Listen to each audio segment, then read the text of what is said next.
Bonjour à tous, on se retrouve pour notre troisième vidéo. Dans cette vidéo, on va finir l'établi. Je vais vous parler des tiroirs, comment on les fabrique, le choix que j'ai fait par rapport à la taille des tiroirs aussi. Ensuite, on va parler d'un axe que j'aimerais développer prochainement.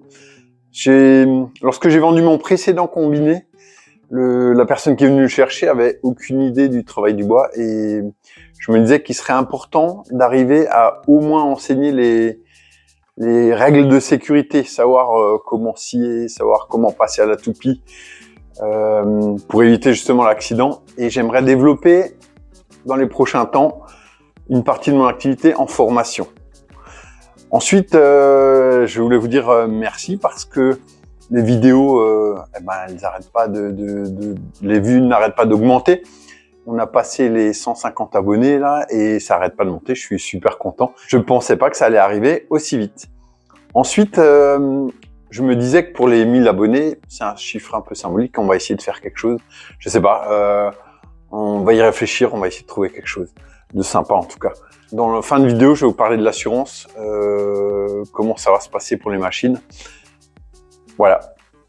Tout de suite, on commence la vidéo avec les tiroirs.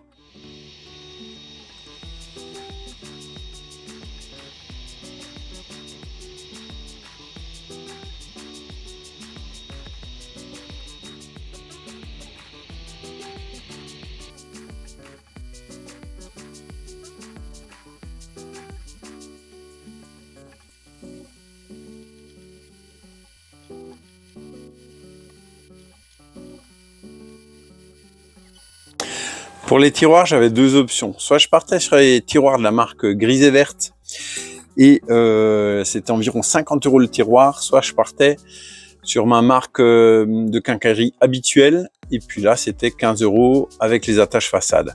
Puisque j'avais un peu de temps, je me suis dit que je vais les réaliser moi-même. Il faut rajouter à ça un petit peu de MDF, mais ça fait pas un gros coup et du temps j'en avais. Voilà, donc là pour faire mes tiroirs, j'ai besoin de faire une feuillure sur le côté du tiroir, puisque sinon la caisse rentrera pas dedans. J'ai choisi cette taille parce que si jamais un jour il me vient l'envie ou l'argent de pouvoir changer par les tiroirs exprès, ils sont déjà à la dimension de ces tiroirs fabricants, quoi. Mais pour ce faire avec des tiroirs classiques, j'y arrive pas. Et donc du coup, mon morceau de MDF, là, il va falloir que je fasse une feuillure de chaque côté de 8 mm. Voilà. La longueur, pas de souci, hein, ça rentre, mais c'est la largeur qui pose problème. Comme j'ai plus de toupie, je vais utiliser la fonction rainurage à plat de ma scie. Donc pour ce faire, j'enlève le couteau diviseur, la flasque, j'installe mon outil, j'enlève aussi le cache d'origine, ça vient au fond. Donc là, on a un flasque spécifique, le cache, mais il va falloir que je descende parce que du coup, mon outil est trop haut.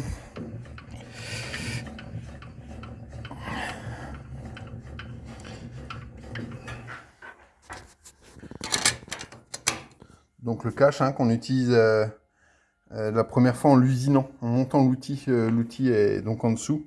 On le fait monter pour usiner le cache là, ici. C'est un cache en matière synthétique, c'est une espèce de plastique.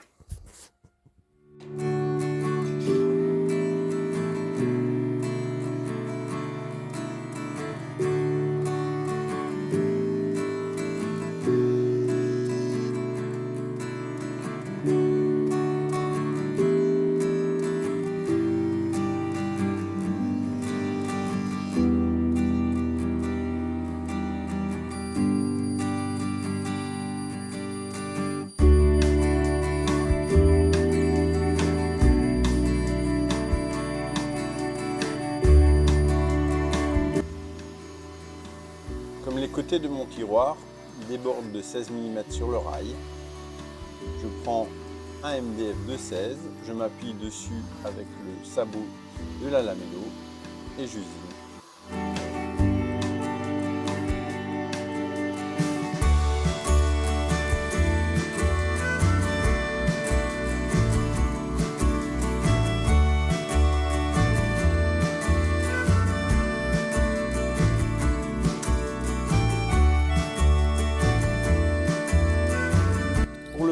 tiroirs, le fraisage se fera à plat.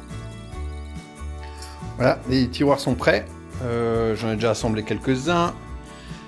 J'ai fait une petite feuillure sur les côtés parce que sinon les caisses ne rentrent pas. Et puis alors voilà, après, classique, un petit tiroir. Alors ce qui est dingue, c'est que tout ce que je touche est noir, quoi. Dès que je touche à quelque chose, c'est forcément noir.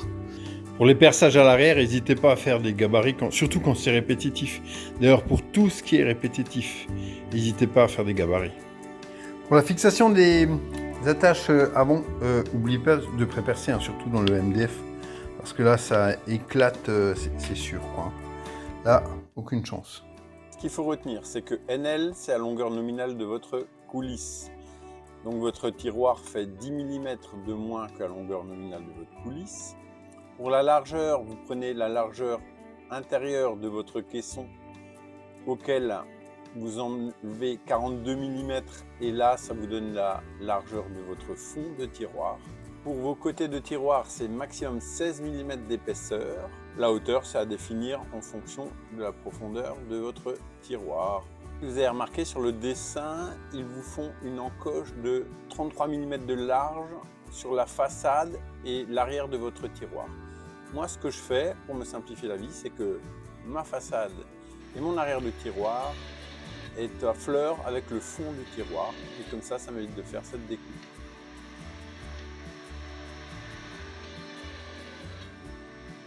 On passe au perçage en pâte 32, mais ce coup-ci on fait 1 sur 3, histoire d'avoir 96 mm entre chaque.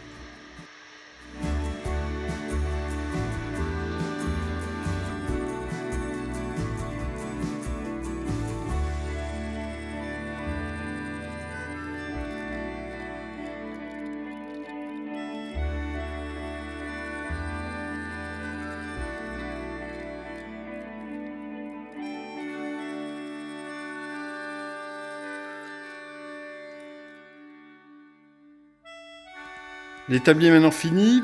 J'ai aménagé pour l'instant comme ça. L'ordre des caisses risque de changer en fonction de mes besoins, mais je pense que dans l'idée, finalement, on sera pas mal. Les machines que j'utilise le plus, eh ben, je les ai pas mis dans des caisses, puisque c'est un peu embêtant d'ouvrir les caisses à chaque fois. Et en bas à droite, je rajouterai peut-être des tiroirs. L'aspirateur est au milieu. J'ai quelques tiroirs. Alors, les tiroirs, ils ont été faits plutôt avec des... Les petits tiroirs là, ils ont été faits avec des chutes, en fait, et puis des coulisses que j'avais encore en stock. Et puis là-bas, les 3 petits tiroirs en MDF, là, c'est mes lamellos et mes dominos, quoi. Les dominos, il ne reste plus grand-chose, il faut que je en reprenne, mais... Et sinon, les lamellos, voilà. Ça, c'est juste des caisses, hein. Des caisses que je vais pouvoir sortir, emmener avec moi. Je voulais pas que ce soit forcément des tiroirs. J'ai fait un peu au plus simple, quoi. Le modèle, il est un peu copié, quoi, hein. C'est-à-dire que au départ, c'est un modèle un peu belge, je crois. C'est reparti un peu vers le sud de la France et puis là, c'est revenu en Alsace. Mais c'est vrai que l'idée était bien. Mon premier établi était un peu dans la même idée, mais il n'y avait pas de tiroir. J'entassais mes caisses en dessous. Et du coup... le problème, c'est que chercher les caisses la caisse du dessous, et c'est toujours celle du dessous qu'on a besoin, et chercher la caisse du dessous, c'est toujours un petit peu embêtant. Un petit point sur les assurances. A priori, ça se profile bien. Je commence à avoir des idées des sommes qui me seront allouées. Mon souci, ça va être un petit peu sur les machines. Elles ont pris environ 8% depuis le devis que j'ai fait au mois de janvier. C'est énorme. Énorme. Donc, je sais pas, il va falloir qu'on trouve un arrangement avec le fabricant. Pour ce qui est du remboursement des assurances, on arrive à peu près à 2/3 de ce que j'ai chiffré en perte de matériel. Donc, effectivement, je vais pas pouvoir tout remplacer tout de suite. Les 2 grands axes, ça va être la raboteuse et la C2P. C'est les 2 machines dont j'ai besoin avec le plus de précision et sur lesquelles je pourrais pas faire l'impasse. La scie à ruban, on verra un petit peu plus tard. Et l'entraîneur, je pense pareil. Il sera changé dans un deuxième temps. Présente Biscotte. C'est la dernière arrivée. Cut. Oh ouais, poupette. Et alors? Ouais, Biscotte, regarde, j'ai fait un support pour mettre mes disques dedans. Qu'est-ce que t'en penses? Quoi, ça te plaît pas? Il te plaît pas mon support? Regarde, c'est pas mal. C'est pour mettre les disques dedans. C'est bon travail d'après toi?